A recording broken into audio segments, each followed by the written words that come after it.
Seja bem-vindo ao programa Videocast Jazz Moss. E Ivan Manique, fala-nos um pouco quem é o Ivan Manique. Pois é, eu sou saxofonista e flautista, músico de uma forma geral, não é? E professor de música aqui na Universidade Eduardo Mondlane.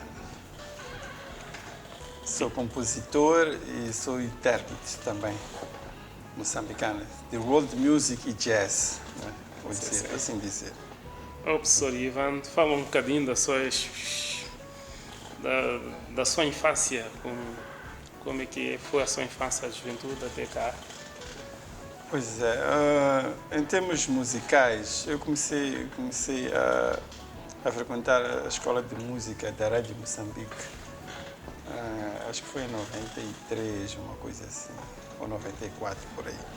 Depois disso, no ano seguinte, mudei para a Escola Nacional de Música e fiz lá a formação básica de música, né? Fiz durante 6 anos curso de música, a especialidade de flauta transversal. E depois disso, comecei a tocar clarinete, saxofone e outros instrumentos, né? Mas primeiramente o instrumento principal era a flauta transversal. E qual é a sua paixão nesses instrumentos que acabou de mencionar? Bom, eu na verdade gosto muito de instrumentos de sopro, né? Tinha muitos colegas que tocavam piano, guitarra, bateria, baixo, essas coisas todas, mas eram instrumentos que não me diziam muita coisa. Então eu sempre gostei de instrumentos de sopro. Por isso é que eu toco essencialmente, né, instrumentos de sopro, saxofone, alto, tenor, soprano, e flauta transversal e clarinete também. Fala-nos um pouco sobre a sua história musical. Bom, eu comecei a tocar profissionalmente, não é? Acho que aos 16 anos, uma coisa assim, 1999. Então foi nessa época que eu comecei a tocar e a ganhar dinheiro por fazer shows. Uau. E comecei de uma forma razoável, né? Comecei a tocar no grupo de jazz de Maputo, com o professor Orlando da Conceição. Estava lá também o Ivan Mazuz. Ivan Mazuz agora está na Noruega. Estava lá Orlando Vinharec, estava lá também Angélico, grandes nomes da música instrumental, né? Música jazz naquela altura. E foi daí que eu comecei. E depois disso eu integrei-me em outros grupos, né? Música tradicional, de pop. Participei em vários concursos de fracofonia, crossroads,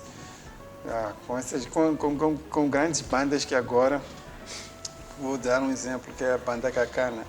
Na altura, acho que era a Banda Azul, chamavam-se Banda Azul. E nessa altura nós tínhamos alguns concursos, alguns embates nos palcos, né? No Crossroads, nos concursos da fracofonia. E qual a sua visão acerca da música da Panorama moçambicana?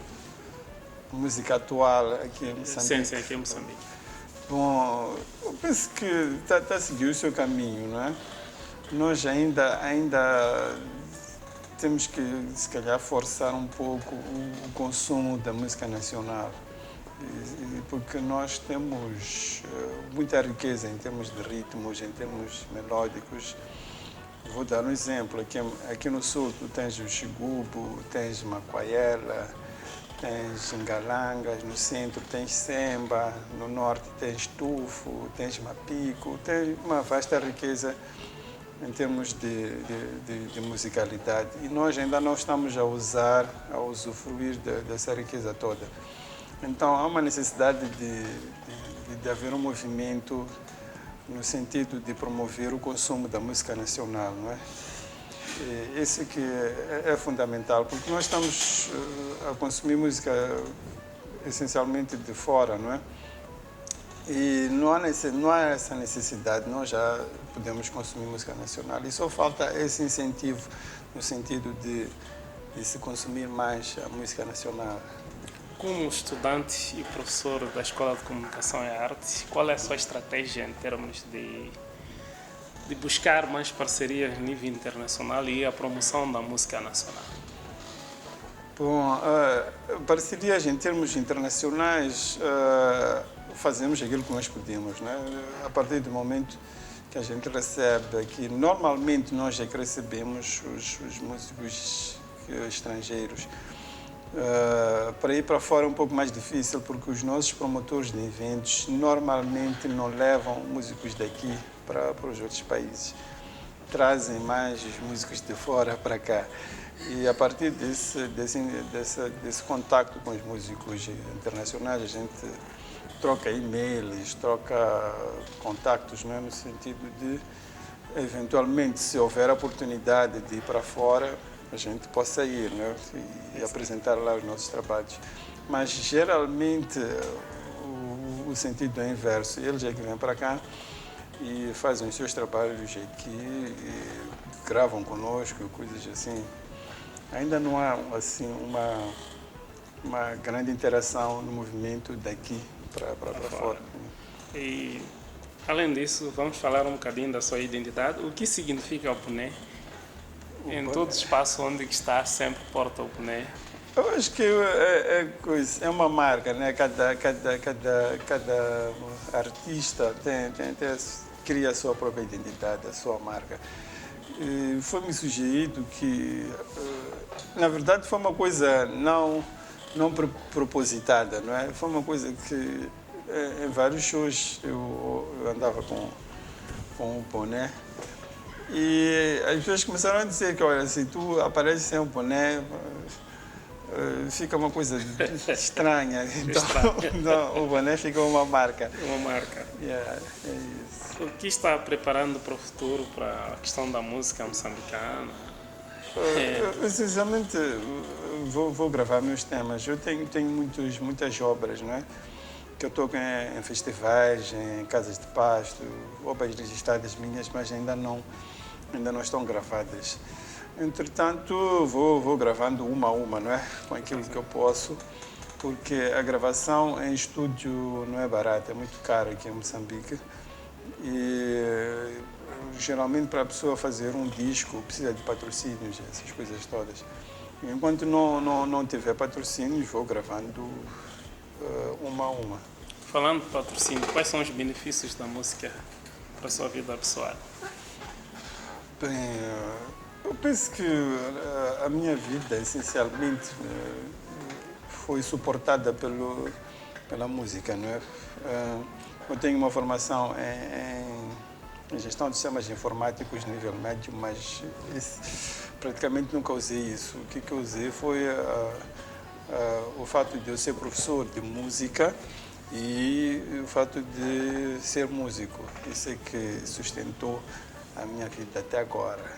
E última pergunta que tem a ver com como é que sente que estar sendo recebido jazz em Moçambique, principalmente na camada juvenil?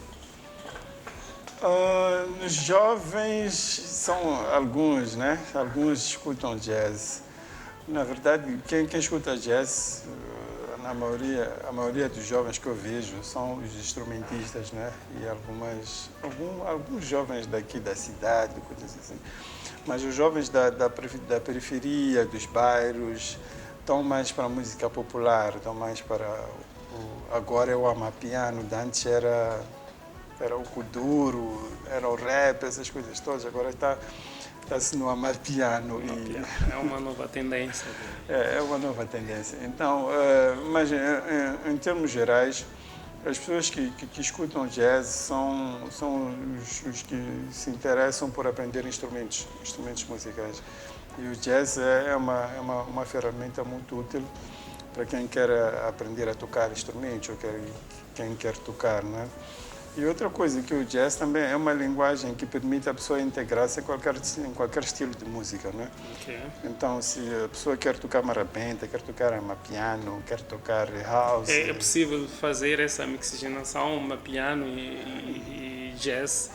Sim, na verdade, o que eu posso dizer é que todos os estilos são possíveis de ser jazzificados, vamos dizer assim. Sim. Sim, eu posso tocar a partir de, por exemplo, o amapiano, pela experiência que eu tenho musical, provém do kwaito, ou daquelas músicas dos como é que se chama? Aquele grupo sul-africanos, não é? Se fogem os nomes. Entretanto, se nós, por exemplo, tocamos a música do Malaika, vou dar um exemplo daquela banda Malaika, e mudando algumas coisinhas, nós podemos transformar aquilo em amapiano. Okay. E a partir daí, com os condimentos de jazz e tudo mais, isso é possível. Então, o jazz permite essa integração, não é, de vários ritmos musicais, e transformamos isso numa outra coisa que não sabemos o que é, não é? Mas é a tal coisa, é a tal jazzificação dos estilos musicais. Como professor, o que acha? Os estudantes estão a aderir como deve ser o ritmo jazz em termos da... Agora alguns sim, mas uns ainda resistem um pouco, porque o jazz é exigente, exige muita prática e normalmente os nossos estudantes não gostam de praticar, vamos dizer assim, não gostam de fazer coisas que são exigentes. Então querem o resultado de hoje para amanhã. E no jazz isso aí esquece, isso está fora de hipótese, a pessoa tem que se dedicar. Tem que se dedicar, é assim que nós fechamos com o nosso professor Ivan Manique. Muito obrigado pela participação. Até mais. Obrigado.